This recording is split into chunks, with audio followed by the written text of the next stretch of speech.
तू आव्हान बघला का कसा आहे दीक्षा घेऊ दीक्षा भूमीला घेऊन जायचं झिपऱ्या बघा मायाच्या कशा वाढल्या ते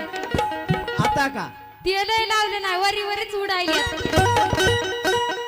आता खरं सांगा उडायल्यात का नाही दिसायलेत की नाही तुम्हाला आणि मला दीक्षा भूमीला घेऊन चल बहुला तरी म्हणलं तर चालतंय अरे वा बघा त्या गाण्याची कटिंग माझी तयारी झाली र माझी तयारी झाली र जयंती भीमाची आली र माझी तयारी झाली रे